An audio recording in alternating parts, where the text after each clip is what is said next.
número 4 de estas terceras jornadas.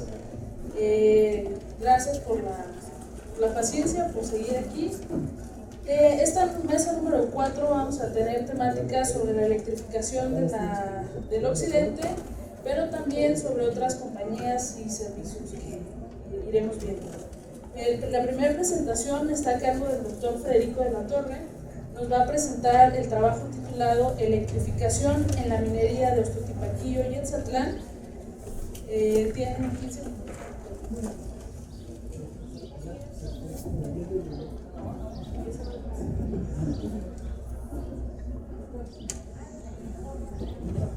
Buenas tardes, muchas gracias a los organizadores, todo el comité organizador,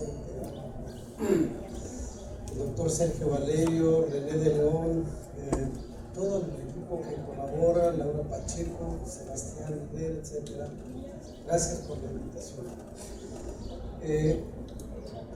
Bueno, debo aclarar, ¿no?, que esta participación, esta ponencia no solamente es un servidor, sino que también se incluye a Laura Pacheco, y el trabajo se deriva básicamente de inquietudes que hemos intercambiado en relación al trabajo que estamos desempeñando, que de alguna manera vemos muy viable conjuntarlo en una propuesta como la que ahora estaremos presentando. Por un lado, en mi caso, yo he venido trabajando sobre la cuestión de los ingenieros, la actividad de los ingenieros en el estado de Jalisco, y mucho de lo que los ingenieros nos muestran a través de dos fuentes muy importantes, que son el Boletín de la Sociedad de Ingenieros de Jalisco, que data de 1880 hasta 1887, y el Boletín de la Escuela de Ingenieros de Guadalajara, que se circuló de 1902 a 1914. Por el otro lado, el asunto, desde esa perspectiva, digamos que yo he encontrado el tema de la minería, que dicho sea de paso, soy de la idea de que no es un tema muy estudiado hasta hoy, sobre todo en la parte de Jalisco en el siglo XIX, principios del XX, con excepción de tenemos uno de los especialistas en la temática de la historia minera de Jalisco, es justamente René de León, pero también hemos coincidido en que lo que es el siglo XIX ha sido muy poco estudiado. Las fuentes a las que nos hemos acercado desde los ingenieros nos muestran la importancia que esta actividad tenía, quizá no de las magnitudes de lo que estaba ocurriendo en otras partes del territorio mexicano en esa época, es decir, Guanajuato, Hidalgo, San Luis Potosí, etc. Pero sí hay una actividad minera que pues igual merece ser estudiada. Y los ingenieros justamente nos dan muestra de que era un asunto que les interesaba y que involucraba a muchos actores también, no solamente técnicos, sino intelectuales. En muchos casos los ingenieros igual estaban involucrados con los empresarios, eran los mismos, eran hacendados, como vimos hace un rato el caso de Manuel García de Quevedo.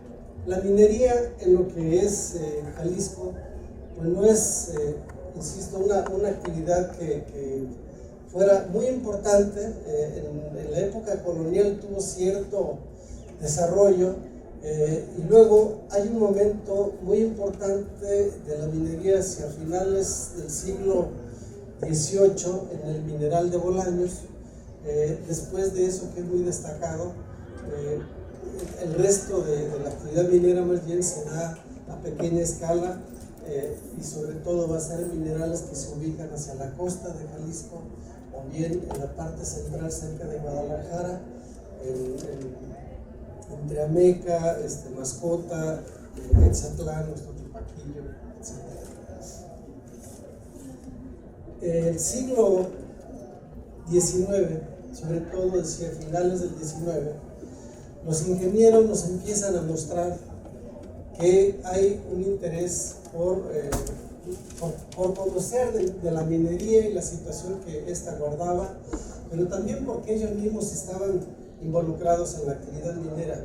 Pongo el caso de este texto que escribió el ingeniero Carlos F. de Landero, que es un personaje muy notable porque fue un científico muy destacado de la época, sobre todo en el área mineralógica y geológica a nivel nacional, pero igualmente un individuo que estaba vinculado a la minería de Pachuca porque su padre fue de los principales que manejaban los minerales de Pachuca y Real del Mundo, que José de Landero y Coso. Entonces hacia 1892 él emigra a Pachuca y prácticamente ya desarrolla gran parte de su actividad ya como técnico, no tanto como científico, que siempre lo fue. También hay otros informes que encontramos sobre la minería, donde se nos da cuenta de qué estaba pasando entre 1884 y 1914. Hay varios informes, entre ellos el de Juan Ignacio Matute, Apuntes sobre los minerales de Bramador, Cuale y del Moronado, que fue publicado en el Boletín de la Sociedad de Ingenieros de Jalisco en 1885. Otro más de Daniel B. Navarro, o Daniel Navarro Villaseñor, que realmente era su nombre, Estado de la Minería en Jalisco, cuyo trabajo fue publicado en el Boletín de la Escuela de Ingenieros de Guadalajara en 1902, y Andrés Villafaña, que no era de Jalisco, más bien venía desde la Ciudad de México a hacer un diagnóstico sobre la minería, pero también era ingeniero, y hace una reseña muy importante, muy interesante de lo que estaba ocurriendo en ese momento en la minería. Bueno, estos tres trabajos nos dan la pauta para entender, por ejemplo, cómo la minería estaba mutando en este momento. Por un lado, Ignacio Matute en el 84-85 nos dice que básicamente los minerales que llegaban a la Casa de Moneda de Guadalajara provenían de Cuale, de Bramador, el Desmoronado, sobre todo en la minería que se extraía muy cercano a la costa de Jalisco, y la actividad minera que se daba en los alrededores, como Ameca y otros espacios, aunque existía, no era tan importante en ese momento.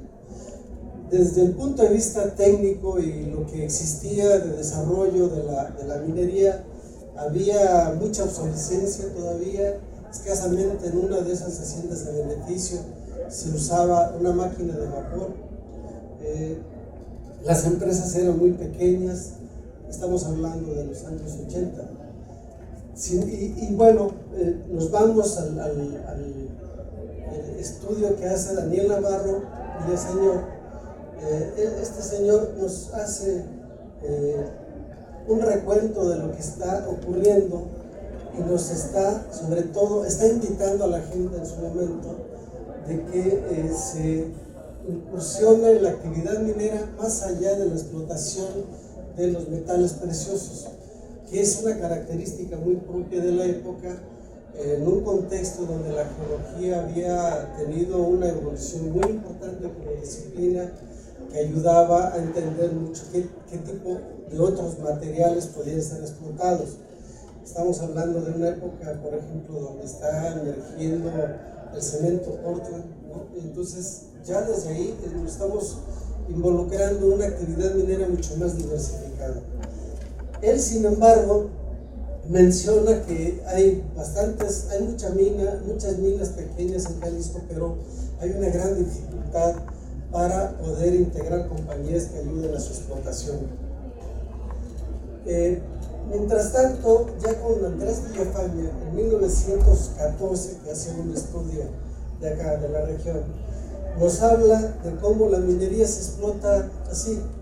En la parte norte está en Colotlán, en Comanja, en Tocaltiche, En la parte del centro sur están desde Ajijico y Chapala, a un lado Chapala, Tequila, Ostotipaquillo, Tzitlán, etcétera, todos los que ustedes ven ahí. Y luego la parte del oeste en la costa del Pacífico, donde, como habíamos mencionado hace un rato, se concentraba la mayor parte de la producción minera, según Ignacio Matute, en los años principios de los 80. Bien, todo esto nos lleva pues a ver, y es aquí donde se da el encuentro también con el trabajo que está haciendo Laura Pacheco, que tiene que ver con la historia de la electrificación en Jalisco y el asunto de la electrificación como algo que implica la incorporación de nuevos métodos de producción, o en todo caso el impacto científico-técnico en la transformación de una actividad como la minería. Es un momento clave porque para entrarle a la explotación minera de una manera mucho más intensa y con mayores rendimientos económicos, se empezó a emplear el método de cianuración, y la cianuración solamente era posible en la medida que se podía electrificar. Entonces, cuando estamos revisando nosotros en este análisis de Villafaña, lo que había, los centros mineros más importantes, estamos hablando de principios del siglo XX, nos encontramos como esta Cinco Mines Company, que es muy importante en el municipio de Ostotipaquillo, y las características que tienen. Estaba en proceso de abrirse una planta de cianuración, empleaba ya la electricidad para cada vez más, cada vez más equipado en ese sentido. Y bueno, nos estamos encontrando que existe esta característica. Encontramos lo mismo en el caso del Tzatlán, el amparo mino. Yo sé que René de León hizo un trabajo hace tiempo que nunca he visto publicado, ojalá y lo conozcamos, sobre la minería en este espacio en el siglo XX, como un caso así un tanto atípico, según recuerdo que él definió en su momento. Bueno, nosotros aquí lo que estamos tratando de hacer es ver cómo el desarrollo de la electrificación va a tener una incidencia en el empuje para una actividad como la minería en dos espacios, en estos espacios que son muy cerca uno del otro, el Tzatlán y Ostotipaquillo, pero que van a estar incentivados por la posibilidad del uso de energía eléctrica, lo cual no ocurría en la mayoría de los minerales, lo cual nos puede ayudar a entender el por qué aquí se da un despegue de la minería, y quizá ese mismo despegue no lo podríamos ver cerca de la costa de Jalisco, como el Barbador desmoronado, que había tenido una gran actividad a pequeña escala en épocas anteriores. Otro aspecto que es muy importante de revisar aquí es cómo, decía yo, las plantas hidroeléctricas. La primera nace en 1893. Las personas que están involucradas, ahí están en 1893, 1900, surge la planta hidroeléctrica de La Experiencia, que es parte de la Compañía Industrial de Guadalajara. En 1901, planta hidroeléctrica Las Juntas, de Francisco Martínez Negrete y Enrique Schonduve, el bisabuelo o abuelo de Otto Schonduve. Planta hidroeléctrica de Río Grande, donde aparecen Manuel García de Quevedo y su hermano, más conocido como Miguel Ángel de Quevedo, Manuel Cuesta Gallardo, un hacendado muy importante que ha estudiado muy bien Laura Pacheco con la hacienda de Atequiza. Entonces vemos cómo se da esa conjunción de personajes que tienen, por un lado, el perfil de ser hacendados, porque tenían haciendas tanto Cuesta Gallardo como los García de Quevedo, el Arroyo del Medio, pero al mismo tiempo estos con su influencia conseguían las concesiones para la electrificación, y de manera paralela estaban integrados parcialmente en la Compañía Industrial de Guadalajara, y esta Compañía Industrial de Guadalajara estaba proveyendo el servicio eléctrico a la minería, Y bueno, pues Cuesta Gallardo también tenía intereses mineros en la región, creo que asociado con los intereses extranjeros que estaban llegando, de tal manera que encontramos cómo se da una conjunción muy importante ahí del elemento técnico que hace posible una explotación a mayor escala, como fue el caso, con este ingrediente también empresarial, esta recomposición de los empresarios, en un contexto donde las comunicaciones para la región también fueron importantes, porque hacia 1896 se integró el ramal del ferrocarril de Guadalajara a Meca, lo cual permitía una mejor explotación de este recurso. Y bueno, aquí podemos nosotros observar cómo se van desarrollando subestaciones transformadoras, que esto lo puede explicar mejor Laura Pacheco, lo va a explicar de hecho con más detalle en su exposición. Aquí podemos ver justamente cómo la expansión de la red eléctrica, que está muy cerca al agua de Chapala, se va corriendo. Claro, el primer punto es, estamos aquí en Guadalajara, más o menos por aquí, esta zona, proveía los intereses de la industria, era muy importante, había industria textil, de papel y demás, que estaban en estos alrededores, pero luego el siguiente punto donde arranca la electrificación es justamente a donde nosotros estamos trabajando, que es Ozotipaquillo y luego Quetzatlán. Bien, muy grosso modo, esta es la propuesta que nosotros traemos, tratando de conjuntar por un lado el trabajo que Laura viene haciendo sobre la electrificación en Guadalajara y en Jalisco, y por el otro lado lo que nos dicen los ingenieros que estaba ocurriendo en esa época, y estamos tratando de aterrizar esto con un proyecto que pronto será para publicarlo. Aquí vemos algunas imágenes de lo que estaba ocurriendo. Eso es alrededor de 1907, en el Amparo. Ahí estamos viendo cómo está llegando la maquinaria, ya la electrificación. Esta es planta de cianuración. Esta es la planta de cianuración de las Jiménez. Subestación. Vemos cómo se dio este proceso de transformación, que insisto, por otros estudios, por otros enfoques, ya René de León, no estoy seguro que a esto le resulta muy familiar y va a poder también acompañar. Creo que eso, con eso básicamente dejo mi participación por estos 15 minutos. Espero que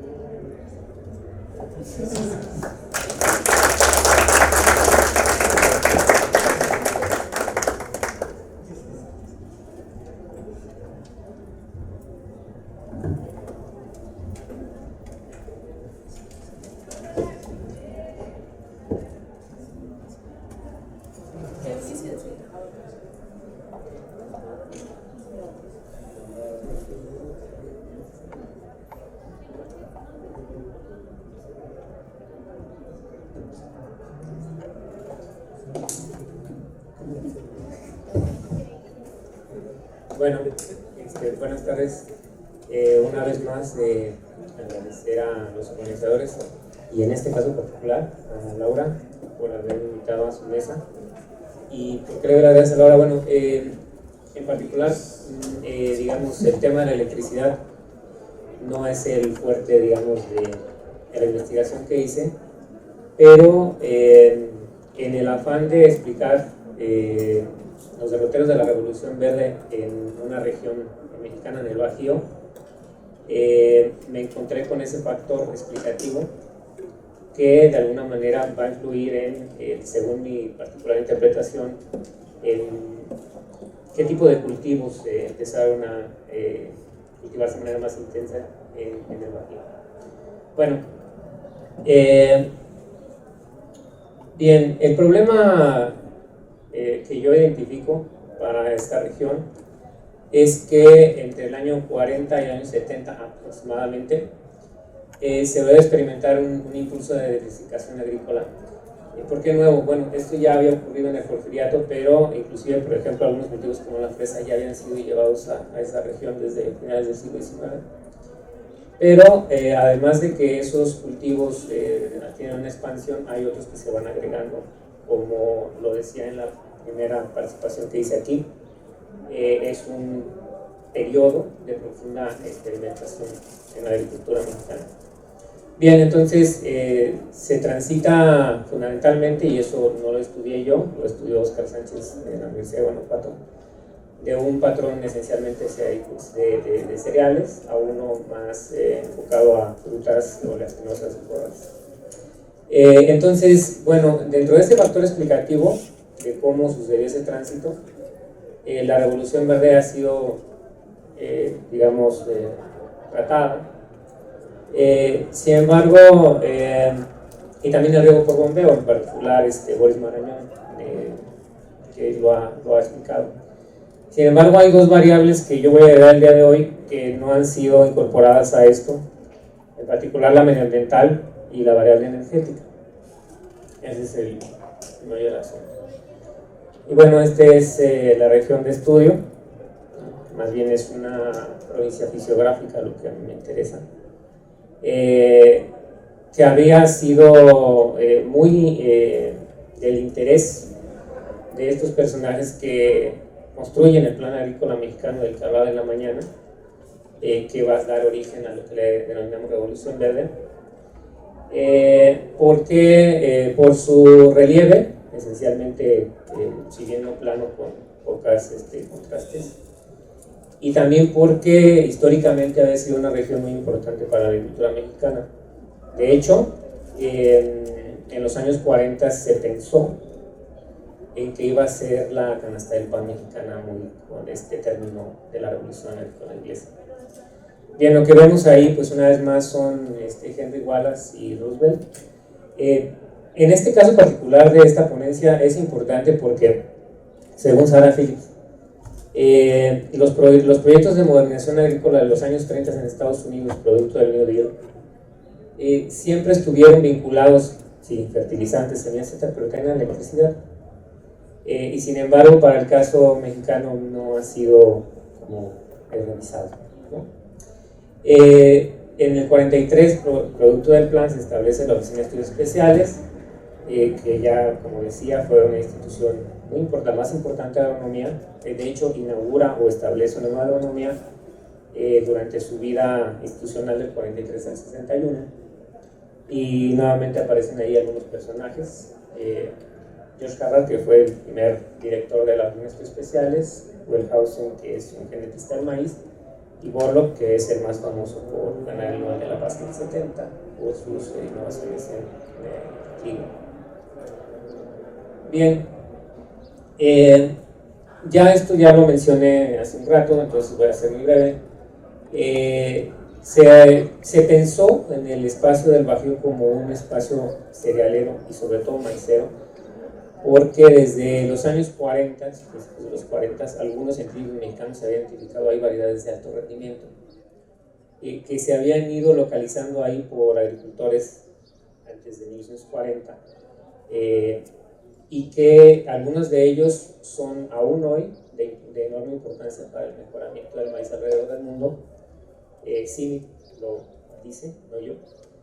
Y entonces tenían el material, digamos, suelos, ¿no? Tenían una buena semilla, etc. Entonces parecía que todo iba encaminado a que el Bajío fuera uno de los focos de la revolución verde en el maíz. Sin embargo, se toparon de frente con problemas medioambientales. Y nada más pongo esta gráfica, que es la que se ve más nítida. En realidad he encontrado una multitud de datos, sobre todo en archivos de aquí, del Archivo Histórico del Agua, que dan cuenta perfectamente de episodios de sequía muy recurrentes entre los 40 y los 50, particularmente los 50, algunos de ellos de cierta gravedad. Y el asunto es que al mismo tiempo, producto de la Segunda Guerra y en la posguerra, la agricultura del Bajío empieza a integrar algunos de sus cultivos, como las papas o los cacahuates, etc., hacia la agroindustria estadounidense. Ya sea la exportación en bruto para su transformación en el sur de Estados Unidos, o bien ya se establecen en el Bajío algunos molinos, congeladoras, etcétera, para producir bienes intermedios para los Estados Unidos. Entonces, en el marco de una sequía y de una época de auge de la agricultura de exportación, la solución para la escasez de agua, y aunque parezca contrasentido, fue explotar más agua, en este caso de subsuelo a partir de bombas que ya, digamos, aunque ya había una cierta experiencia tecnológica en el Bajío en los años 20 y 30, algunas de esas bombas funcionaban más bien por combustibles. Por lo que puedo identificar, ya en los 40 son bombas que funcionan con electricidad.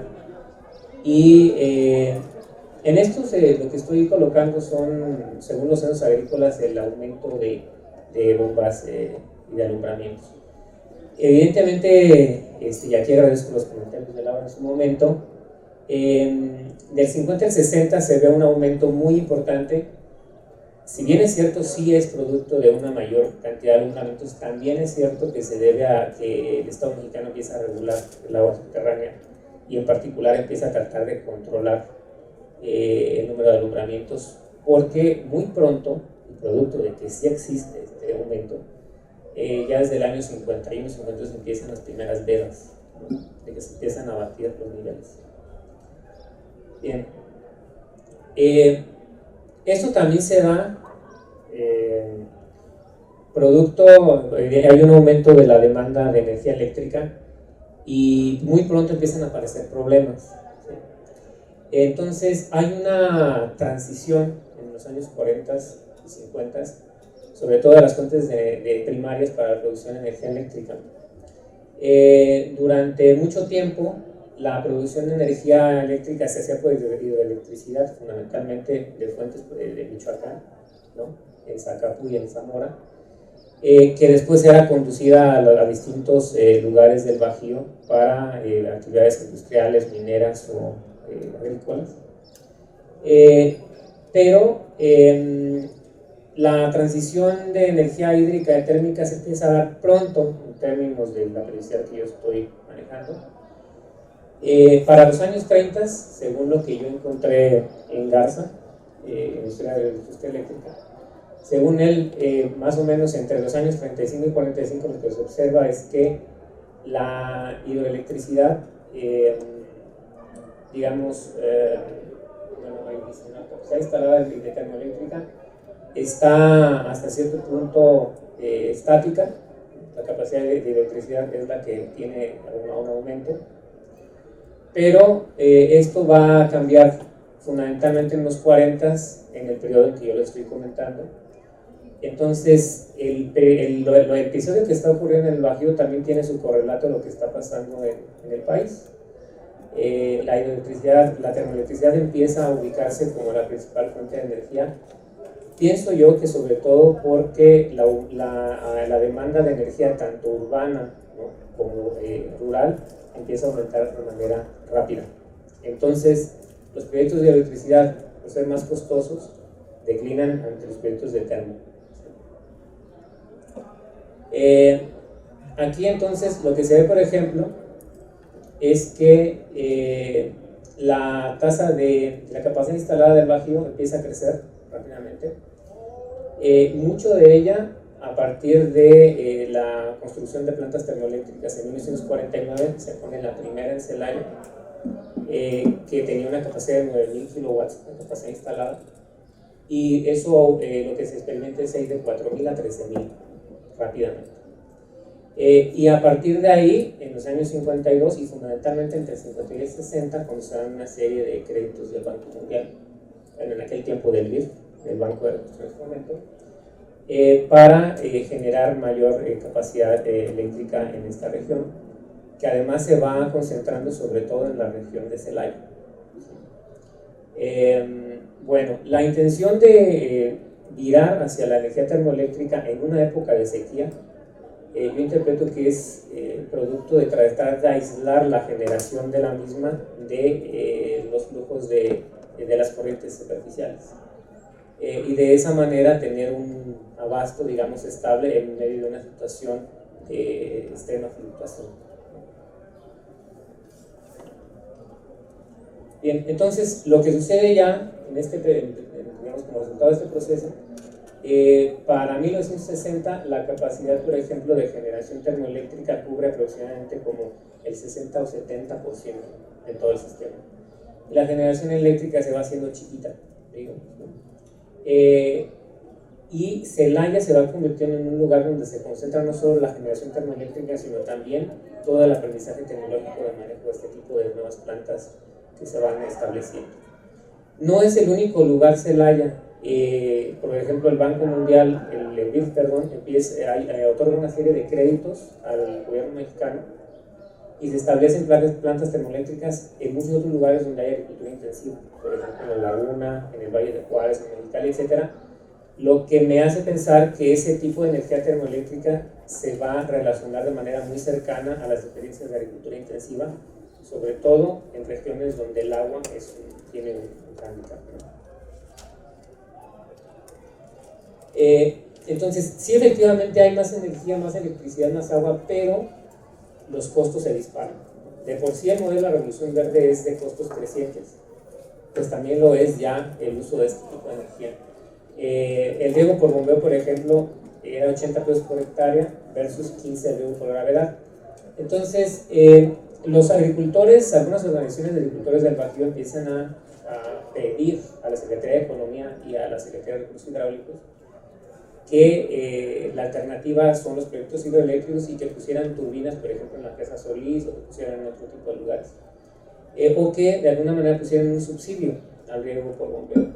Los dos reciben negativas, aduciendo que la prioridad pues, son otros proyectos que se ven ahí, ¿no? La industrialización y la urbanización. Pero fundamentalmente lo que sucede es que según las organizaciones de agricultores, por ejemplo de Silao de León, es que ellos aducen que el que no tiene riego por bombeo literalmente tiene que sembrar maíz. Entonces, digamos, aludiendo por ejemplo al historiador Eddie Wolf, se llama, el de La Laguna, que habla de un apartheid hídrico, aquí hay un apartheid energético. O sea, no todos pueden acceder a la electricidad y los que pueden son los que están vinculados estrictamente al patrón de cultivo de exportación. Entonces se hace ya una relación entre digamos, el esquema agronómico de la Revolución Verde, el riego por bombeo y la electricidad. Entonces, bueno, en el caso de Bajío, la sequía fue, digamos, un elemento nodal para las alternativas tecnocientíficas. Es decir, la Revolución Verde, que en un principio se había planteado como un modelo amistoso con el campesino, en realidad, con el paso del tiempo, como se ve en la primera experiencia que puse hoy y en esta otra, en realidad se fue delimitando hasta un sector muy, muy reducido de agricultores que podían tener un acceso a los recursos de suelo, del agua, etcétera, y de capital. También me parece que, producto de esta investigación, me parece que surge la reflexión de que es pertinente continuar integrando la dimensión energética a los estudios de la Revolución Verde, que de alguna manera no han sido integrados. También me parece que una de las implicaciones de esto es cómo en la agricultura particularmente, y a partir de los años 40, dentro de todo este modelo de revolución verde que fue integrando energías exógenas a los sistemas agrarios, la energía eléctrica es uno más, y en particular si atendemos a las fuentes primarias, pues estamos viendo de una, digamos, transición hacia energías no renovables, en particular derivadas de la industria del petróleo, que eran muy del particular interés del Estado mexicano, puesto que en el 38 pues había sido surgido como una empresa nacional. Lo que les decía, el riego por bombeo y la electricidad fueron para todos, y curiosamente, en el lugar donde originariamente los científicos que vimos habían pensado que la revolución verde iba a pegar con mayor fuerza, pues para la agricultura cerealera, pues resulta que no fue así para esa agricultura, pero sí para cultivos comerciales, y en particular de exportación como la fresa y la papa. Y eso explica por qué a partir de los años 50 en la Oficina de Estudios Especiales aparecen o empiezan a llegar científicos que estaban especializados en la papa, en la fresa, etc., y empiezan a abrir el abanico, ¿no? De la revolución verde hacia otro tipo de agricultura, otro tipo de perspectiva, etcétera, etcétera. Y bueno, gracias.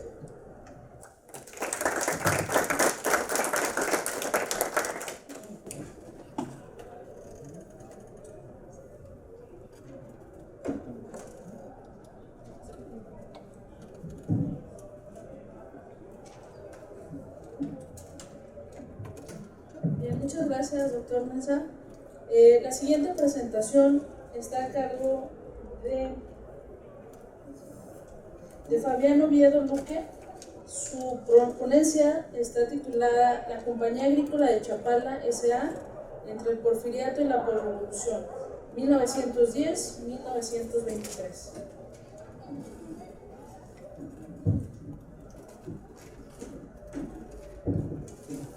Bueno, muchas gracias a los organizadores por habernos invitado, por aceptar la ponencia para presentar aquí con ustedes. Y primero estoy como contento de estas personas que les voy a hablar a continuación, pues bueno, las conozcan aquí en Jalisco, porque Morelia y Michoacán les son un poquito ajenas, entonces ustedes me van a entender un poquito más. Bueno, para tener el antecedente de esta compañía, primero quiero precisar, no es mi tema de estudio la compañía en sí, pero el espacio que pretende estudiar, pues bueno, perteneció o fue parte de la propiedad de esta compañía. Entonces, pues dentro de mi estudio, pues hago un poco de historia de esta compañía. Bueno, para poder poner como antecedente, considero que hay que tener algunos puntos que precisar. Por ejemplo, la Ciénega de Chapala y su cercanía con la ciudad de Guadalajara, como ya hemos hablado en temas anteriores. La Ciénega de Chapala de Michoacán, pues ubica, este es el límite entre Jalisco y Michoacán. La Ciénega de Chapala de Michoacán es toda esta parte que se ubica, y bueno, la ciudad de Guadalajara está cerca. La otra cuestión sería que forma parte de la cuenca Lerma-Santiago-Pacífico. A su vez, el río Lerma es el que divide a los estados de Michoacán y Jalisco, que va al agua de Chapala. A su vez, el río Santiago sale, bueno, y ya va hasta el Pacífico. La otra cuestión sería el comienzo de llegada de capitales a la ciudad de Guadalajara, este proceso de industrialización. Bueno, ahorita les comento por qué. Toda esta cuestión de la llegada de capitales a la ciudad de Guadalajara, en este centro urbano de gran importancia en el occidente de México, como lo comenta ya el doctor Valerio. Bueno, es este gran centro en todo este occidente, el centro urbano, el más importante, el centro industrial y mercantil que tiene México en esta parte del país. En 1888 el ferrocarril, pues, bueno, toca la ciudad de Guadalajara, y pues con eso se dinamiza aún más el comercio. En 1893, como ya lo comentó el doctor, pues bueno, se da un hecho histórico, ¿no? Llega la electricidad a la ciudad de Guadalajara. Y esta electricidad pues viene de la planta El Salto, que se funda, que se construye pues en las inmediaciones de la ciudad de Guadalajara, en el curso del río Santiago, y la energía producida y pues bueno, va principalmente a la ciudad de Guadalajara. Esta compañía, el Salto, la hidroeléctrica, pues bueno, es propiedad de la Compañía de Luz Eléctrica de Guadalajara, sociedad anónima, de propiedad de uno de los socios, José María Bermejillo, donde está instalada en una propiedad de su esposa. Dolores Martínez Negrete, una de las familias que son muy conocidas comercialmente aquí en Guadalajara. Pues bueno, con esta modernización, pues comenta también el doctor Valerio que pues bueno, se dinamiza otras cuestiones. En el caso ya nos comentaron que la minería se dinamiza, pero también el transporte público nos comenta que comienza este cambio o esta modernización. Y con ello pues se comienza a introducir los tranvías pues, movidos con energía eléctrica. Y en 1903 se crea una compañía, la que se llama La Electra, sociedad anónima, y aquí lo interesante es que tiene ya socios radicados en la Ciudad de México, entre ellos Fernando Pimentel y Faguaga, Hugo Scherer Jr., Emilio Pinzón, también está el Banco Central Mexicano. Aquí es importante estos socios porque más adelante les voy a explicar que también forman parte de las otras compañías. Bueno, tiempo después, en 1909, se funda una nueva compañía, absorbiendo todas esas compañías de tranvías que existían en la ciudad de Guadalajara, y se crea esta nueva compañía de tranvías, Luz y Fuerza de Guadalajara, y aquí forma parte la Electra, forma parte de otras compañías que brindaban este servicio de tranvías aquí en la ciudad de Guadalajara. Entonces, en 1909, de nueva cuenta, pues están socios como Enrique Tron, Fernando Pimentel y Faguaga, Emilio Pinzón, Hugo Chávez Jr., Jesús Salcido y Áviles, entre ellos pues algunos que ya en 1903 habían fundado la Electra aquí en Guadalajara. Pues con esto se comienza a dar este monopolio de tranvías aquí en la ciudad. Y bueno, la otra persona que sirve como antecedente, pues esta persona, Manuel Cuesta Gallardo, ex gobernador de aquí de Jalisco, y aquí el compañero nos habla un poco de él. Bueno, esta persona, pues bueno, fue un terrateniente, su familia fue dueña de la hacienda de Tequiza, ya como el estudiante también Laura, lo han comentado algunos otros compañeros. Pues bueno, que tiene una participación pues activa dentro de aquí de la sociedad tapatía. En 1899 también forma parte, funda, junto con otras personas, con Manuel Quevedo, la Cámara Agrícola Jalisciense. En 1899 forma parte de él. Y a los 26 años pues también incursiona en la política, ¿no? Encontré una cuestión que comenta que en ese año es electo regidor de Guadalajara, pero también a su vez me comentan que es electo diputado suplente desde ese año para el Congreso local aquí de Jalisco. Bueno, en 1900, Manuel Cuesta Gallardo logra conseguir 2 concesiones de agua por parte del gobierno federal. Una es para utilizar el agua de la laguna de Cajititlán para regar sus propiedades de la hacienda de Tequiza, y la otra también la consigue para utilizar como riego el agua del río Santiago y el agua de Chapala, también para utilizarlo en esta parte de la hacienda de Tequiza.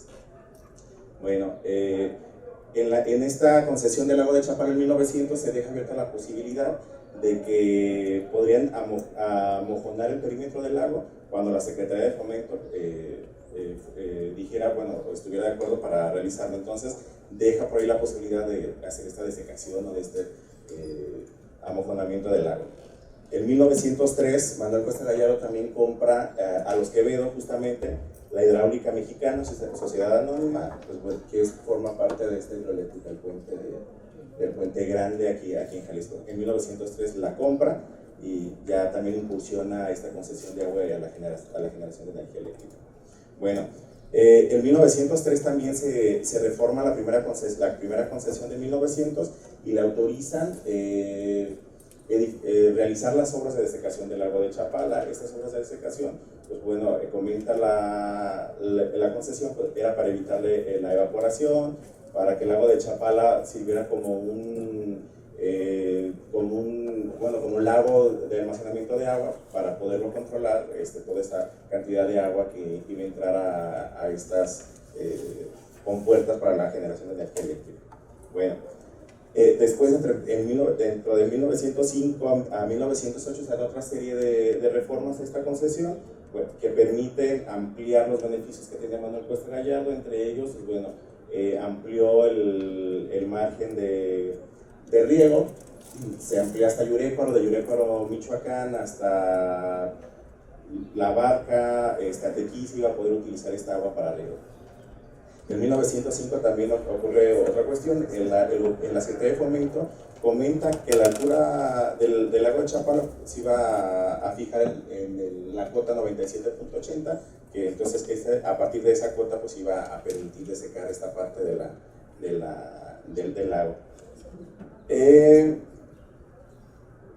A su vez, en 1909, de nueva cuenta se reformó esta concesión, y ahí Manuel Cuesta Gallardo consiguió otros beneficios, entre ellos que el gobierno federal le iba a pagar una subvención de 25 pesos por hectárea entregada. Entonces, ahí, en 1908, ese es el trato, Y en 1909, pues bueno, Manuel, antes de iniciar estas obras, le escribe a la Secretaría de Fomento y le comenta: voy a iniciar y ocupo pues dinero, adelántame esta cuestión. La Secretaría de Fomento le comenta, pues bueno, tiene que presentar un plan de la desecación, los costos y toda esta documentación que requería. Y pues bueno, él presenta un proyecto con un costo aproximadamente de 3.504.557.16 pesos que iba a costar la desecación del lago de Chapala. Bueno, y les comentaba los socios que conformaron las compañías de tranvías. Pues bueno, en 1909 se crea la Compañía Hidroeléctrica Irrigadora del Chapala y encontramos a los socios que ya habían formado parte de estas empresas de tranvías eléctricos. Encontramos a Fernando Pimentel, a Enrique Trom, a Hugo Scherer Jr., a Jesús Salcido. Entonces, estas personas que ya tienen el monopolio de los tranvías y esos monopolios de la electricidad, pues bueno, entran a este negocio y forman parte de los socios de la nueva compañía. Como vemos, pues Manuel Cuesta Gallardo es el socio mayoritario de esta compañía. Esta compañía adquirió el compromiso de desecar los terrenos. La mayor parte de los terrenos están ubicados en Michoacán. Aproximadamente son 50.000 hectáreas, de ellas 45.000 están en Michoacán y 5.000 en el estado de Jalisco. ¿Sí? Y después, en 1910, se crea la compañía que pretendo comentarles ahorita, es la Compañía Agrícola del Chapala, y vemos que de nueva cuenta están Enrique Trom, Hugo Scherer Jr., Jesús Salcido Ávila, las mismas personas que estaban en las otras compañías, pero aquí ingresan nuevos personajes. Por ejemplo, ingresa Josefa Martínez y Negrete de Fernández del Valle, que era la dueña de la hacienda de Buenavista en Michoacán, que reside aquí en Guadalajara. Entra a la negociación. También entra los hermanos José Luis Castellanos Tapia. Este personaje es presidente municipal de Guadalajara en 1915, gobernador en 1919. Entran y ellos ponen la hacienda de Cumuato, también ubicada en Michoacán, como parte de las acciones y de la formación de socios de esta compañía. Vemos la Compañía Hidroeléctrica, también es socio, y Manuel Cuesta Gallardo también es socio, por aquí. Bueno, la Compañía Hidroeléctrica en su acta constitutiva comenta que se fundó con 12 millones de pesos. Aquí el doctor Valero también ya ha hecho ahí la llamada de atención, que sin embargo en sus hojas no embretadas comentan que es un capital de 14 millones de pesos. Ahí no sé si sea por esta cuestión. En la escritura de fundación de la compañía, de la constitución, comentan que después se iba a fusionar, la nueva Compañía de Tranvías y Fuerzas de Guadalajara. Tal vez sea ese capital que tenía esta compañía, que en ese momento iban a comentar que se iba a integrar, pero que no se había integrado el capital cuando se conformó. Bueno, estas son las obras de desecación que se llevaron a cabo en la ciénaga de Chapala. Toda esta región, cuando las lluvias y las cuestiones climatológicas permitían, pues bueno, el lago de Chapala se derramaba en toda esta cuestión de Michoacán y en esta parte de Jalisco. ¿Las obras en qué consistieron? En la construcción de un bordo que iba de La Palma, Michoacán, hasta Jamay, Jalisco. Todo este bordo se construyó. También se desvió el río Duero. Su cauce original daba en esta parte de la ciénaga, que mantenía inundada esta parte. Bueno, lo desviaron para juntarlo después con el Lerma en una parte hacia Mibarra, en el estado de Michoacán, y que a su vez ya después el cauce es uno solo. También la desviación de los ríos Jiquilpan y Zaguayo, que en esta parte estaba, desaguaban, era su cauce, y bueno, mediante un canal, pues permitieron que el agua fuera hasta el lago de Chapala. Bueno, las obras de desecación se llevaron a cabo entre 1910 y 1912. Esta construcción que les comento fueron muy afamadas en su tiempo. Hubo muchas publicaciones que pues, comentaban las bondades y todas estas cuestiones que iban a tener. El Heraldo Agrícola lo comenta, y en 1910 el propio presidente Porfirio Díaz visita la región. Hay que tener en cuenta que a Michoacán Porfirio Díaz solamente lo visita 3 veces, una en un cambio de gobierno, en 1889, la otra en 1909 visitó la mina 2 Estrellas, pero estuvo unas horas, y la otra en 1910 visitó la hacienda de Briceñas y estuvo paseando en estas haciendas que eran propiedad ya de la Compañía Hidroeléctrica de Chapala. Aquí hay que tener, me regreso un poquito, tener presente que en la compañía hidroeléctrica es socio su propio hijo, Porfirio Díaz Ortega, ahí es socio de la compañía. En la agrícola ya no es socio, pero su sobrino, Félix Díaz, es socio dentro de esta compañía. Sí, bueno, entonces, como les comentaba, pues Manuel Cuesta ya tuvo un lazo estrecho con el general Porfirio Díaz. Aquí en esta fotografía, Porfirio se despide en Veracruz, y aquí vemos a Manuel Cuesta Gallardo, que fue a Veracruz a despedirlo. En la vida política de Manuel Cuesta Gallardo, pues bueno, lo tenemos que desde 1899 hasta 1905 fue diputado local suplente. De 1905 a 1912 fue diputado propietario aquí en el Congreso de Jalisco. En 1911 fue gobernador, y también a su vez en esa legislatura de 1911, su hermano Joaquín es diputado propietario en el Congreso de Jalisco. Bueno, ya después, esta es ya la ciénaga ya cuando queda desecada. Como vemos, aquí se construye el bordo que permite esta desecación, la desviación del río, y los terrenos de propiedad de la compañía agrícola son todos estos que están arriba de esta zona notificada. Aproximadamente como 27,000 hectáreas pertenecían a esta compañía agrícola de Chapala. Y después la propia compañía pues tiene, o sea, ya llega la revolución y las obras no se interrumpen, porque Michoacán en esta zona pues no hubo gran presencia militar, entonces permite que se sigan desarrollando las obras sin ningún problema. Pero incluso también con el gobierno de Francisco Madero, es el gobierno de Francisco es el que recibe las obras de desecación en 1912. Entonces siguen estas cuestiones positivas para la compañía. Después, para continuar, en 1912 que se terminan las obras de desecación, pues ya ahora la compañía agrícola era la encargada de explotar todas estas cuestiones, porque de hecho esa fue la intención de su creación, ¿no? Explotar todas estas tierras en Michoacán que iban a ser parte o que conformaban parte de esta asociación. El motivo del no éxito de esta compañía, pues bueno, la atribuyo en primera porque en 1912 este mapa muestra en esta parte que hubo inundación. Los bordos que se construyeron del río Lerma, bueno, se rompieron, inundó la zona desecada. Hay que tener en cuenta que las obras de desagüe no estaban construidas en ese momento.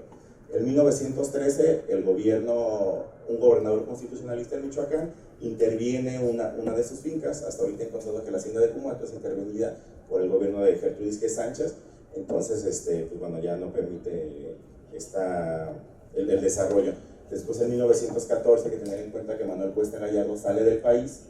Estaba por una estancia en Nueva York, en Estados Unidos.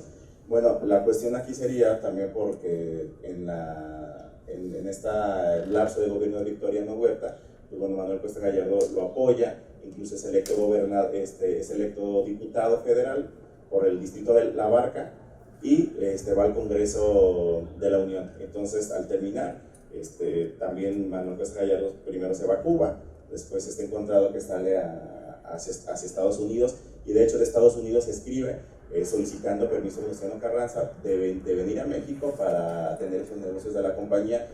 No pide para ver los negocios de la compañía hidroeléctrica, sino que solamente por la compañía agrícola de Chapala. Bueno, ya para terminar, después de la intervención de la inundación de 1912, en 1920 también se desarrolló una plaga de ratas en la zona. Entonces, por las fuentes comentan que es una gran plaga, que de hecho hay muchas pérdidas. También es otra cuestión que le atribuye pues, al no éxito de la empresa. Para finalizar, en 1922, en el Juzgado Primero de lo Civil y de la Hacienda de la Ciudad de Guadalajara, pues se lleva a cabo el concurso de acreedores hipotecarios de la Compañía Agrícola de Chapala, la cual se concluyó con sentencia dictada el día 26 de mayo de 1922, haciéndose sacar a remate los bienes hipotecados que constituían en las haciendas de Buenavista, Briceños y Cumato, ubicadas en el estado de Michoacán. y no habiéndose presentado postores por un nuevo auto de fecha 9 de junio de 1923, se adjudican todas estas propiedades a la Comisión Monetaria. Después, a partir de 1923, todas estas propiedades, estas haciendas, pues pasan a ser parte de la Comisión Monetaria. Sería todo, gracias.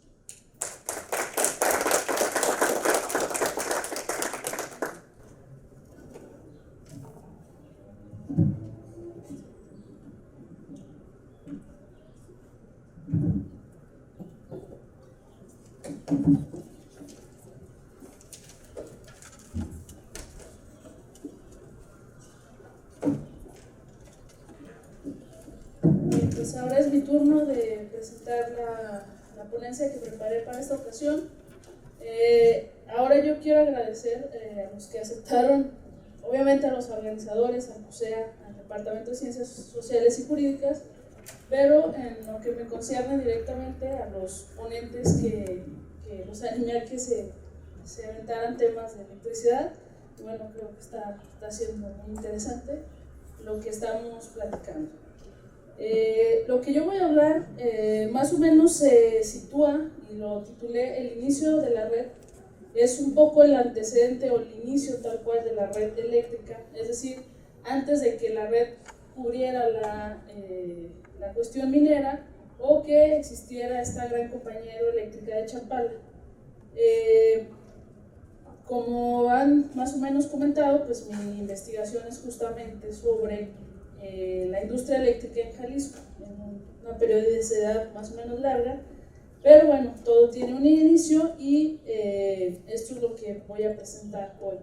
Y particularmente lo que me interesa resaltar es cómo, más o menos como nos explicó el doctor Federico, la minería estaba en un momento de modernización que lo que necesitaba era electricidad, uno para mecanizar, para desaguar, para barrenar, etc.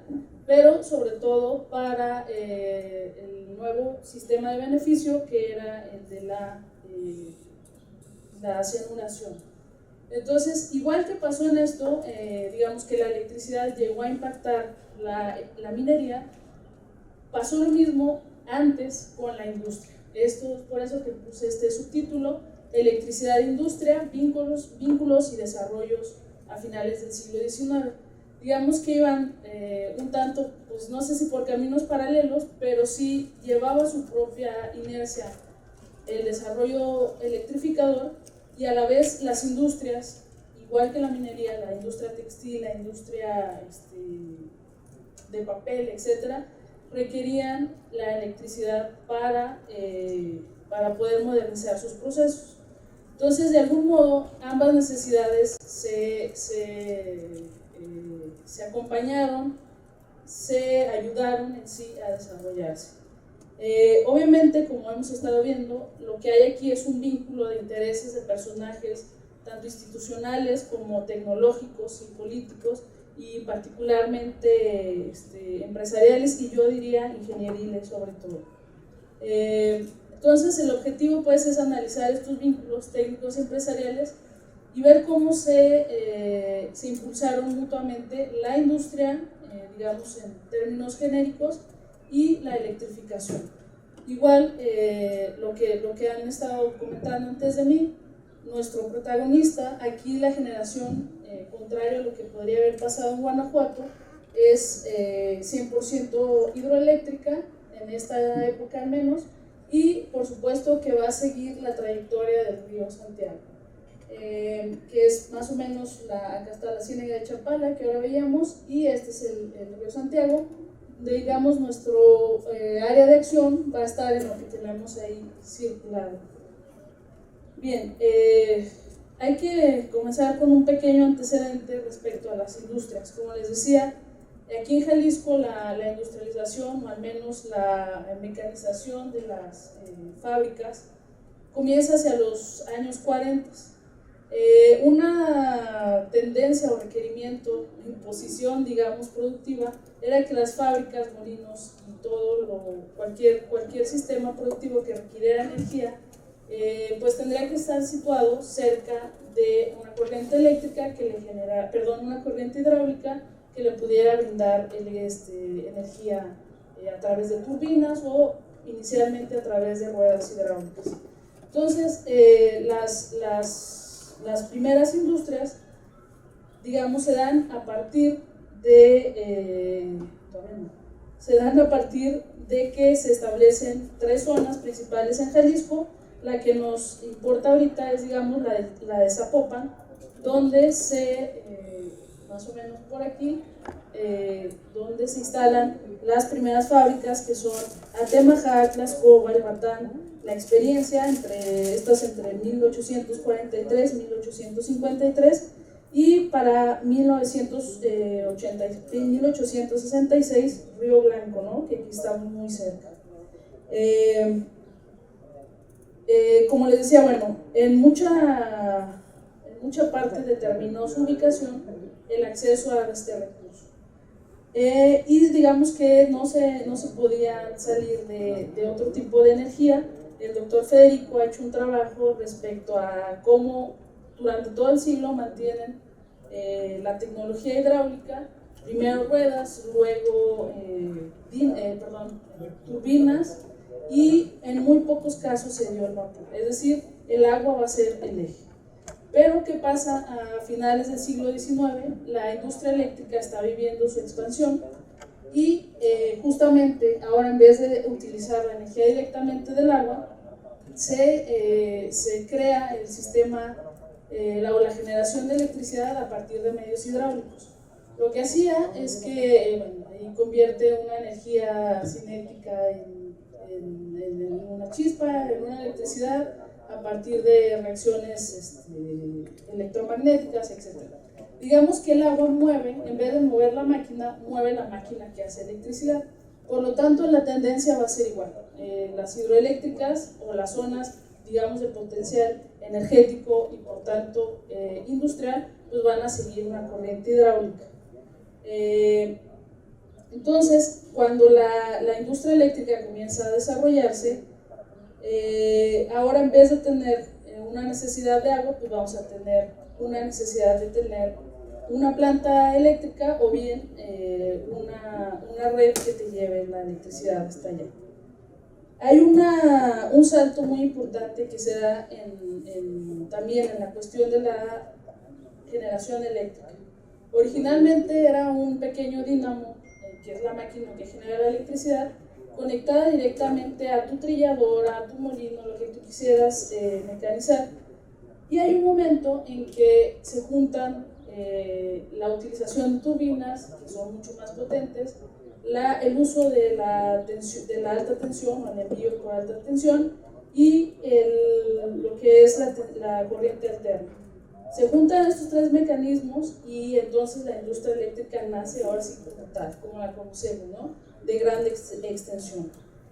Es en este momento cuando van a aparecer nuestras hidroeléctricas. Aquí hice esta tabla, que es más que nada ilustrativa, para ver más o menos en qué periodo nos estamos situando. La compañía hidroeléctrica de Chapala, que es donde comenzó la presentación anterior, nace en 1909, pero antes hay todo un proceso previo, que hay que decirlo, no empieza en el Salto, o sea, ya tenemos una pequeña generación termoeléctrica, pero solo para alumbrado.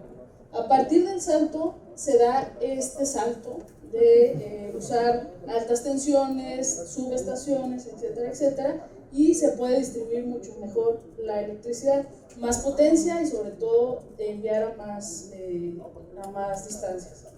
Luego surge la planta de las juntas, que está al fondo de la barranca de Huentitán. Si han bajado las vías, es lo que está ahí abajo, y esta genera otro brinco tecnológico. Esta se puso para generar electricidad para el alumbrado de Guadalajara. Las juntas ya lo que hacen es enviar energía, o sea, corriente eléctrica que tú puedes usar directamente en tus motores. Y a partir de ahí empieza, digamos, a surgir la experiencia, que está dentro de la fábrica de la experiencia, y después se va a proyectar la del Puente Grande, que ya tienen en conjunto este sistema de, digamos, producción de escala industrial. En el panorama local, para que nos ubiquemos, la más famosa que tenemos es Necaxa. Esa surge hasta 1905. Antes de Necaxa, la más importante en cuanto a capacidad, pues fue justamente el Salto. Esto, insisto, gracias a buen aprovechamiento o el buen caudal del río Santiago. Ahora, como les decía, la idea de esta ponencia es decir, cómo se estimulan mutuamente la industria eléctrica y la industria general. El Salto es sabido que es la primera planta de esta naturaleza, que realmente nada más es esta parte. Acá es un molino, acá hay otra planta, pero bueno, esta es la planta original. Esta es inaugurada, como dije, para llevar electricidad. Se utiliza este potencial, por aquí hay un pequeño canal que baja aquí y aquí abajito están las turbinas y ahí se genera la electricidad que se enviaba a Guadalajara. Lo pongo aquí como iniciador industrial porque aunque aquí no había una industria previa, sí la había, era el molino. De hecho, el molino tiene aquí su pequeña planta, es más o menos contemporánea. Después, ahorita lo vamos a ver, río abajo, cosa de 200 metros, está la última fábrica mecanizada del siglo XIX, bueno, ya es de 1899, que es la fábrica de Río Grande, ¿no? Y está aquí 100 o 200 metros abajo, esa fábrica pone otra hidroeléctrica propia. Entonces, lo pongo aquí como iniciador industrial, digamos, hay aquí el potencial para generar electricidad y de poder haber nada más surtido un pequeño molino, pues realmente se llegó a surtir Guadalajara y sobre todo propició la aparición de una última gran fábrica industrial que funcionó hasta el siglo XX, ¿no? Entonces, como digo, además de haber inaugurado la actividad industrial en esta zona muy particular, introdujo lo que se entiende por sistema eléctrico universal, que es lo que les digo, altas tensiones y corriente alterna, etcétera, etcétera. De tal manera que aquí llegaron a existir 5 plantas. En algún momento esta primera hidroeléctrica se divide en dos y funcionan la planta antigua y la planta vieja. Esto ya es a los años 40. Luis Ibáñez, que es quien más ha trabajado este aprovechamiento, es el que ha documentado cómo se multiplican aquí, ¿no?, las hidroeléctricas y se hacen pues un bastión de la generación o de la provisión energética en Jalisco. La segunda planta que apareció es la de La Experiencia. Esta apareció dentro de la fábrica de La Experiencia o en la colonia de aquí, por Periférico. Esta es una foto de más o menos la ruina de hace unos años. Y igual, aquí el beneficio, insisto, la fábrica estaba viviendo un proceso interno de modernización. Dijo, ¿qué necesito hacer? Necesito tener electricidad. Construye su planta y tecnifica o electrifica sus procesos productivos. Bueno, más adelante explico qué hace con sus excedentes. Bueno, aquí más o menos también ya lo estaba comentando el compañero antes de mí, cómo más adelante se va a nutrir tranvías y otras industrias de esta misma planta, pero originalmente es con la intención de potenciar la industria textil. Aquí se voltearon, pero bueno, la segunda realmente, las dos surgen en 1901 aproximadamente, que empiezan a operar. La segunda, o esta otra planta contemporánea, es la de Las Juntas, que es la que les digo que está debajo de la barranca, o al fondo de la barranca, mejor dicho, y esta se construye con la intención de bombear el agua que se va a traer a Guadalajara desde los colonos. En estos años hay una importante escasez de agua para el consumo aquí en la ciudad y tienen que ver de dónde más traen agua, deciden que es de los colonos y se hace el acueducto que está aquí por Pablo Casals, una serie de obras para traer esa agua, pero se necesita bombear, elevar para que pueda fluir y esta planta se construye con ese fin original. igual después, ahorita lo vamos a ver, sirve sus excedentes para surtir otros servicios. Luego, muy después, surge la planta o el proyecto realmente, creo que no se construyó hasta ya en los años 20, el proyecto de Puente Grande, que como ya se ha dicho también, fue iniciado, proyectado, yo lo puedo decir, solo las obras hidráulicas, los hermanos Quevedo, sobre todo Manuel, y en cuanto hacen las obras de canalización hidráulica, se la venden a Manuel Cuesta Gallardo, que es el que hemos visto que es al final el empresario que dirige todo, ¿no? Esta es totalmente, y aquí es donde yo marco como que ya hay una industria nacida, ¿no? Antes se generaban plantas para surtir otras industrias, esta ya es, hay que generarla y vemos en quién nos compra la electricidad. Ahorita vamos a ver.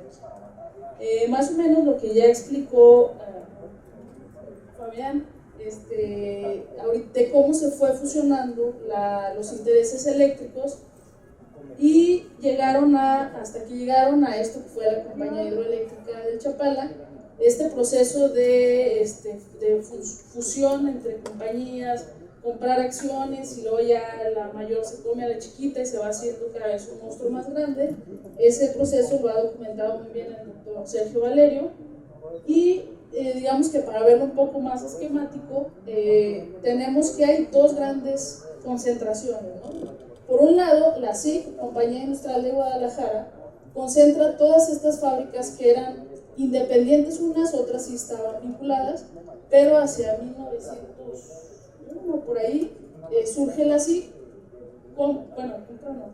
conjunta todas las compañías y entonces dice, bueno, tú tienes una planta de generación, tú me puedes surtir, ¿no? Entonces ya en vez de usar ruedas hidráulicas, tú me surtes de electricidad y funcionan todas nuestras plantas.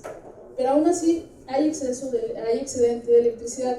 Se empieza a vender a Guadalajara y después se piensa en un sistema de tranvías. Por otro lado, digamos que la SIC atesora o va generando concesiones de alumbrado y tranvías, y Manuel Cuesta Gallardo tenía concesiones hidráulicas que también ya nos comentó Fabián respecto a lo largo del río Santiago para la generación de energía. Y por otro lado, también se van acumulando contratos de abastecimientos a las industrias, ¿no? Que es lo que decía. Todo resulta en la compañía hidroeléctrica y irrigadora de Chapala, que es la que construye la primera red. Lo voy a hacer un poco gráfico para ya terminar con esto. Tenemos este es el río Santiago, grosso modo obviamente. Tenemos un centro consumidor cautivo, digamos, Guadalajara. Surge la primera planta, las estrellas son las plantas generadoras, surge el Salto, que es la primera, y como las flechas nos indican, primero surtió a Jesús María, después ella tiene su propia planta, pero su producción iba hacia Guadalajara. Después surge la de las juntas, que las verdes son las digamos, el suministro original en que fueron pensadas, que iba a Guadalajara para bombear el agua. Después, la flecha azul es que también cuando se fusionan las empresas o las fábricas, también va a surtir a Temajac. Después de las juntas surge la experiencia, o casi en los mismos años, que era originalmente para la fábrica de la experiencia. Más tarde surge Puente Grande, que Puente Grande aquí ya digamos no tenía cabida, ¿no? Su producción, pero, y es lo que estábamos trabajando el doctor y yo, prácticamente fue construida con la intención de suministrar electricidad a la minería. Va a aparecer ahorita, hasta el final.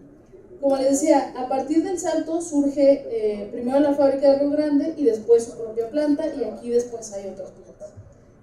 Cuando se fusionan en la Compañía Industrial de Guadalajara, la experiencia de las juntas pueden suministrar el corredor de fábricas y, como les decía, Puente Grande pues va para la minería. Obviamente no es que cada planta suministre algo, sino que se construye una red, que también ya la vimos. Digamos, esta es una línea de alta tensión, la roja, las bolitas verdes son subestaciones. Se genera en estos puntos y se envía en alta tensión. Aquí no me acuerdo cuántos kilómetros son, pero bueno, más o menos ubicamos, es como 1 hora de camino, ¿no? Actualmente. Y se envía a la zona minera, se envía o se utiliza en la zona industrial de Zapopan, Guadalajara, y en la zona del Salto. Entonces, de ahí acaba. La idea es pues cómo ambas industrias se apoyaron, o se complementaron y se ayudaron mutuamente para crecer a construir esto. A partir de aquí, insisto, a partir de una necesidad industrial, ya que hay la red, pues ya se empezó a electrificar tranvías, lo que más o menos comentaba Fabián, tranvías, obviamente suministro doméstico, etcétera, etcétera. Y aquí termino. Gracias.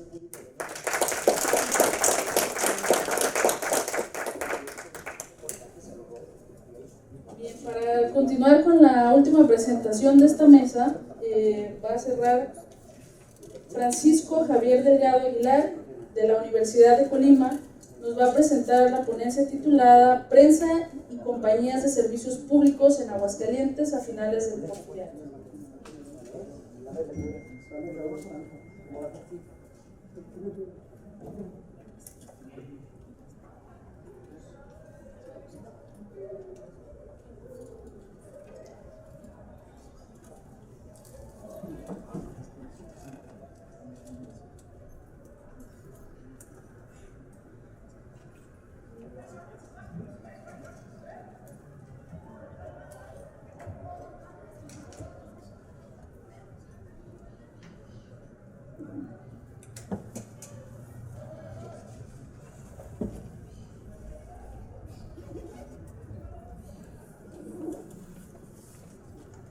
Bueno, gracias.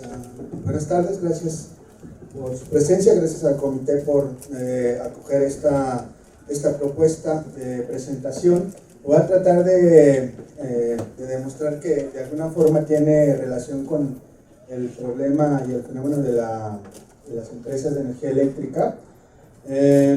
Yo tengo la inquietud de estudiar las compañías de energía eléctrica en Aguascalientes durante los primeros 20 años, 30 años del siglo XX, y la principal pregunta con la que me ha inquietado, que me ha seguido, es un rasgo particular del caso de la ciudad de Aguascalientes, que entre 1910 y 1925 aproximadamente se relacionó con una compañía de energía eléctrica, pero sin que existiera un contrato de por medio. Había un contrato que venció en 1910 y después hubo muchos intentos de renovar ese contrato, pero nunca pudieron llegar a un acuerdo. Entonces, esa pregunta de las causas y consecuencias de por qué no se firma un contrato y cómo puede funcionar un sistema de energía eléctrica sin contrato de por medio, que es algo muy importante para cualquier empresa, es la que me ha seguido estos años, y con esta oportunidad pues he tenido tiempo para tratar de repensar alguna posible respuesta a esta pregunta. Y lo primero que me llamó la atención, recordé un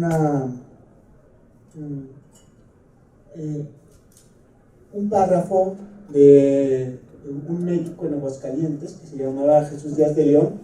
En 1892 hizo unos apuntes para el estudio de la higiene, y después de repasar varios proyectos de abasto de agua, el doctor Díaz de León nos decía a sus lectores: de todos estos proyectos vendrá a realizarse el que tenga mejor preparada la opinión pública, pues aunque la necesidad apremia, aún no ha sonado la hora oportuna para ninguno de ellos. Pues los buenos proyectos, decía el doctor, no se realizan sino cuando ha llegado el periodo evolutivo en que la misma masa social los demanda, sucediendo que no sea muchas veces el mejor el que reciba la sanción de la opinión, sino el que está más en consonancia con la manera de concebir la utilidad de cada uno de ellos. Este párrafo me remitió de nuevo a la relación que hay entre energía eléctrica, entre empresas, entre autoridades locales y entre todos los proyectos de obras públicas y servicios urbanos que se discuten durante esta época. y de cómo analizar la opinión pública y la percepción de lo que lo que se percibe como una necesidad o como una demanda pueden servir para explicar esta inquietud que me sigue. Entonces, aquí en esta presentación lo que yo quiero retomar es una serie de artículos que la prensa opositora de Aguascalientes publicó en 1910 sobre la formación de una empresa que monopolizó los servicios públicos en Aguascalientes y de cómo esa empresa se relacionó con las autoridades locales. Y mi objetivo es también comprender cómo se relaciona la opinión pública con las compañías privadas de servicios urbanos y cómo esto impactó en la economía de Aguascalientes. Lo que espero, digamos que mi hipótesis es demostrar que existen expectativas, un conjunto de expectativas sobre cómo se deben comportar las empresas y cómo deben vincularse con el gobierno y con la clase política. Y supongo también que estas expectativas sirven para criticar el desempeño de los servicios públicos y de la economía local. Se le ha llamado a este conjunto de expectativas, se le puede denominar como un metacontrato, una especie de contrato no escrito que, aunque no se pone como cláusulas en un papel, están ahí en la opinión pública y que sirven para criticar o para crear expectativas sobre lo que se espera acerca de un servicio público, en este caso la energía eléctrica. Lo que yo hago es concentrarme en una serie de 18 artículos que se publicaron entre 1910 y 1911 en un periódico local de Aguascalientes que se llamaba Temis. El Temis era una publicación de un grupo opositor al gobierno de Alejandro Vázquez del Mercado, un gobernador porfirista de aquella entidad. ¿Qué es lo que estaba pasando? Entre 1906 y 1911, lo que pasaba en Aguascalientes no era muy distinto a lo que estaba pasando en otras partes de México. Como ya lo mencionaron mis compañeros ponentes, se empiezan a formar monopolios. En Aguascalientes se forma un monopolio encabezado por la compañía bancaria de Fomento y Bienes Raíces y por el Banco Central Mexicano, que ya hemos visto que tiene intereses o tenía intereses en muchas partes del país. Entre 1907 y 1910, estas dos compañías firmaron con el gobernador Alejandro Vázquez del Mercado un contrato para financiar obras de pavimentación, drenaje y de abasto de agua. Ese contrato causó escándalo en la sociedad local porque se publicitó que las obras iban a costar 940,000 pesos, que se iban a pagar en 50 años, pero con los módicos intereses que iba a cobrar el banco y la compañía, pues la cifra se convertía en 5 millones de pesos.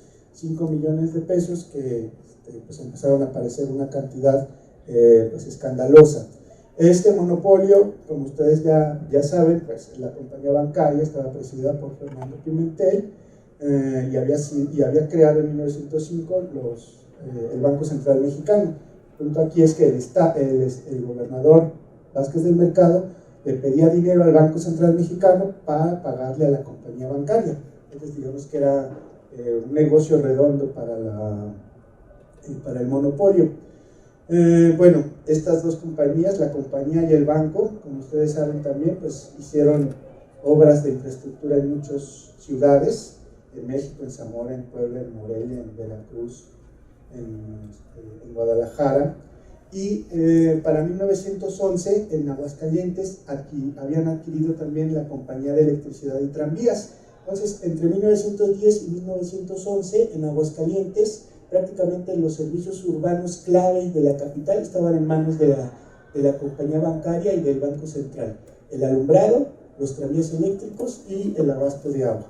Esto pues causó mucha oposición en en el Estado, sobre todo porque entre 1910 y 1911 iba a haber elecciones para gobernador, y había un grupo político que seguía a un hacendado de nombre Rafael Arellano Valle, que utilizaron esta firma, estas negociaciones de Alejandro Vázquez como argumento para comenzar a criticar su administración.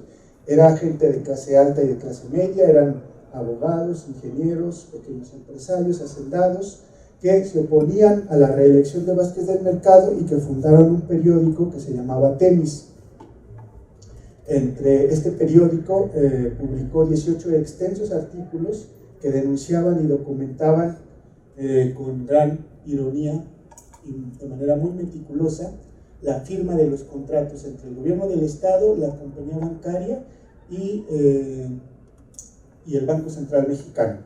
Para tratar de ser breve y resumir los argumentos que se presentaron en el periódico, voy a tratar de ilustrarlos con caricaturas que se publicaban en el mismo periódico. Por ejemplo, en esta caricatura a su izquierda ven a una señora que es la compañía bancaria, representa la compañía bancaria. Este señor con lentes y con barba de chivo y es el gobernador Alejandro Vázquez del Mercado. Aquí vemos una serie de calaveras, y aquí en esta olla que están cocinando están los contratos que firman las dos partes. La firma de los contratos causó gran escándalo entre los opositores, porque era visto como una negociación que había sido realizada a espaldas de la opinión pública por un gobernador que había sido obviamente manipulado por una compañía ambiciosa y una camarilla corrupta, una camarilla de políticos. Nunca se menciona la corrupción, pero constantemente se deja ver, se hacen alusiones a los banquetes que ofrecía el banco y la compañía al gobernador. Y había sido también un contrato que había sido firmado ignorando la división de poderes. El gobernador Alejandro Vázquez del Mercado nunca consultó al Congreso local ni al ayuntamiento para firmar estos contratos, y eso había significado una violación a la Constitución, según el periódico opositor. En esta otra caricatura están también el gobernador, la compañía, ahorcando al pueblo, tratando de sacar agua. Entonces, con el pretexto de las mejoras materiales. Y este era el segundo agravio de los opositores, porque habían dicho, bueno, como correspondía en esta clase de contratos, se había facultado a la compañía para obrar, para proceder a su conveniencia. Todas las cláusulas favorecían a la compañía, desde las que la liberaban de cualquier responsabilidad sobre el funcionamiento del sistema de abasto, hasta las que le permitían cobrar intereses pues de agiotista casi. También, bueno, implicaba el contrato atentar contra la soberanía del Estado, costos injustificados para el erario público, y curiosamente no hay críticas contra un monopolio extranjero. A la élite, a los opositores que criticaban a Vázquez del Mercado, realmente no les preocupaba mucho que los servicios urbanos estuvieran en manos de un monopolio extranjero, sino lo que les preocupaba eran las condiciones en las que se había firmado ese contrato. Y después aquí también hay otra caricatura, mitología política. Aquí está la compañía bancaria, representada como una calavera. En la banca está el gobernador, la banca son los contratos, están navegando sobre un río de miseria, y aquí está como almas en pena, pues el pueblo, está también la industria, está la horticultura, porque además estas eran las consecuencias que iba a tener la firma del contrato. La firma del contrato iba a tener como consecuencias arruinar la economía del Estado, liquidar la horticultura, porque toda el agua se iba a destinar para el abasto servicio doméstico, y se iba a afectar la higiene pública, porque sin alimento y sin huertas, pues iba a propagarse las enfermedades. Digamos que este era el núcleo de los agravios de la prensa opositora, y lo que echaban en cara al gobernador. Son argumentos políticos, pero que tienen un impacto en la firma del contrato y en la vida económica. Ahora, afortunado o desafortunadamente para la compañía y para el gobierno, pues llegó la revolución, cae el régimen porfirista, todos los planes y todos los contratos para renovar el drenaje, para renovar el pavimento quedan interrumpidos, apenas si se alcanzan a realizar los trabajos para renovar el sistema de agua. El nuevo gobierno revolucionario cancela los contratos, y lo que me queda es precisamente esta serie de agravios, esta movilización de la opinión pública, que más que fijarse, como les mencionaba hace un momento, en el monopolio, lo que criticaban era haber ignorado al Congreso, haber ignorado al Ayuntamiento, entregar la soberanía del Estado y comprometer el futuro económico. Lo que sigue para mí, pues, es ver si realmente estos argumentos, cómo cambian después de la revolución y cómo afectan a la relación entre la compañía de luz y los nuevos gobiernos revolucionarios, que por lo que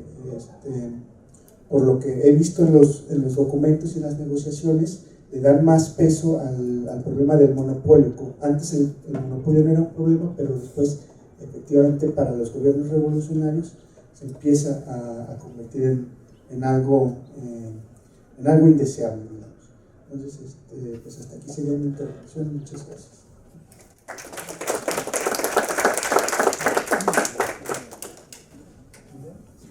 Bien, bueno, tenemos muy poquito tiempo para un par de preguntas o participaciones concisas, por favor. ¿Alguno? No tan concisas. Doctor Sebastián. Bueno, mi pregunta es para Laura Checo. Retomando, digamos, un poco lo que habló José Antonio Serrano en la magistral de recuperar la participación de los actores, digamos, en los procesos y cómo estos inciden en los procesos de políticas públicas. Siguiendo un poco tu trabajo, pues yo ya tengo, digamos, el esbozo de lo que intentas hacer, que es darle un sentido, volvemos otra vez a la casuística, a todos estos casos de hidroeléctricas que se van sofisticando cada vez más hasta llegar, digamos, a una política de Estado como tal. Pero en ese sentido, a mí me falta, digamos, y quisiera, esa es mi pregunta, saber cuál es la participación de tus actores, ¿no? De tus potentados. ¿Qué tanto en esta dinámica de hacer política del siglo XIX, del pactismo, del tú me das, te doy, incidieron estas influencias? Por ejemplo, en Costa Gallardo, que hablaron que era pasado y era muy cercano a día, ello incidió en esta expansión de la electrificación del occidente de México. Podemos luego platicar algo, pero digamos que sí, efectivamente hay una gran incidencia. En este momento el papel de los empresarios, hacendados, compadres de Porfirio Díaz, como quieras decirle, pues es la obvia, ¿no?